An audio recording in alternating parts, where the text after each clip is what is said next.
Cambridge Analytica, a London-based data analytics firm, which worked on Donald Trump's 2016 presidential campaign, has been the subject of a blizzard of recent news stories, following revelations that the company harvested 50 million Facebook user profiles and used that information to micro-target voters. The company is owned by right-wing billionaire Robert Mercer, and Trump's former chief strategist Steve Bannon was a founder who also served as vice president. The company partnered with Alexander Kogan, a researcher at Cambridge University, who designed a personality quiz app which Cambridge Analytica paid 270,000 Facebook users to install on their profiles. Data from those who installed the app and their network of Facebook friends was later used to target voters with political advertisements on behalf of Mr. Trump. Your reporter spoke with investigative journalist Yasha Levine, author of the new book Surveillance Valley: The Secret Military History of the Internet. Here he examines the charges against Cambridge Analytica and what he believes is the more critical issue of giant social media companies' unregulated collection of personal data that is used to make billions in profit. No matter how scummy these guys at Cambridge Analytica are, and they are scummy, there's no doubt about that. What the company does, taking data on people and using it to help shape elections and influence elections on behalf of some kind of client, usually a political campaign or a wealthy donor of some kind. What they do is no different than countless other political data-driven election companies do, right?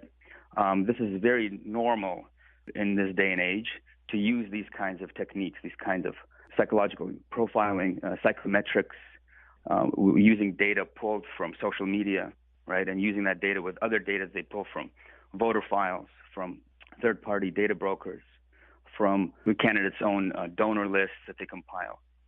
The Democratic Party, the Republican Party, and various elements within those parties have their own companies that do this kind of stuff.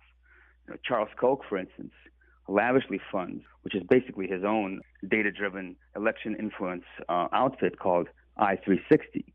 As bad as Cambridge Analytica is, it's just one of many players that are very similar, and it's not even the biggest. Well, the kind of data that Cambridge Analytica can pull, or had pulled on 50 million Americans, pales in comparison to the kind of information that Facebook itself has on those people. We have to remember that Facebook is in the business of surveilling its users, right, compiling profiles on its users, and then selling access to those users, to advertisers, and to anyone who wants to buy ads on their network for the purpose of influencing their decisions, right, influencing them to buy a certain product or influencing them to vote for a certain candidate. Tell us a bit of what we might not fully understand about the business model of Google, Facebook, any number of applications that we put on our smartphones, the games that we play, our cell phones and the use of cell phones on a daily basis. What is going on with our unregulated collection of personal data by these companies, how it's sold, and what are the negative consequences beyond annoying ads that might appear as you're browsing the internet? What are some of the consequences you're concerned about regarding this unregulated collection of our data? Companies like Google, for instance. Google mediates a huge chunk of our digital life. We carry, a lot of us, 70% of the phone market, if not more, is dominated by Android, the mobile operating system. So 70% of 7 out of 10 of people who have a mobile phone carry Google in their pocket, right? And Google goes with them wherever they go. And Google also mediates their phone calls, knows who's calling you. It mediates their web browsing, so it knows exactly the websites that you go to.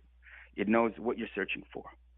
A lot of people have Gmail, so they're emailing everything, right? They're emailing with their friends, with their colleagues, with their business partners, with their doctor, with their psychiatrist, with their bank, right?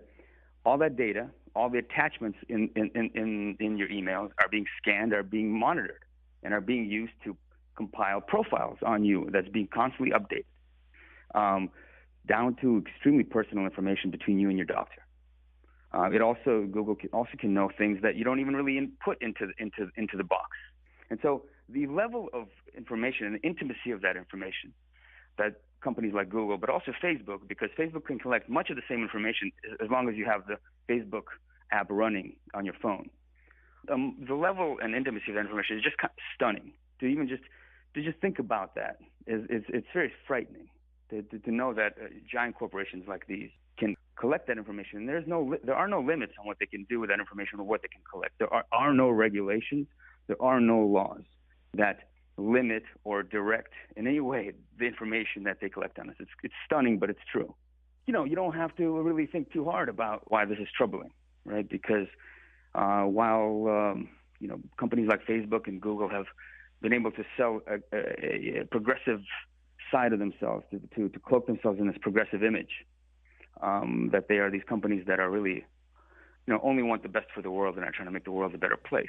And the truth is, they are, giant profit-seeking corporations like any other. They're really no different than Koch Industries or Philip Morris or ExxonMobil, in the sense that they are giant corporations that want to bend society and the political systems in which they exist to their will, so they can make more money. And I think in a democratic society, no one should have that kind of power over the democratic process. Europe has recently moved to something they call GDPR, the General Data Protection Regulation Plan. Are there any similar moves here in the U.S., and what, in your view, should that regulation consist of? It's a good question. I've been actually trying to understand what this GDPR. So I don't know if I can fully comment on that. But look, there are no moves in America. I mean, the closest thing that's happening now to regulating Silicon Valley and its for-profit surveillance business is what's called the Honest Ads Act. It's an important piece of legislation, I think, but it's very limited in that sense. It only applies to election advertising. But other than that, there's really nothing. There are no limits on what Silicon Valley can collect, the information they can collect on you. That was Yasha Levine, author of the new book titled Surveillance Valley, The Secret Military History of the Internet. Learn more about growing concern regarding Internet advertising companies' unregulated collection of personal data by visiting our Between the Lines website at btlonline.org.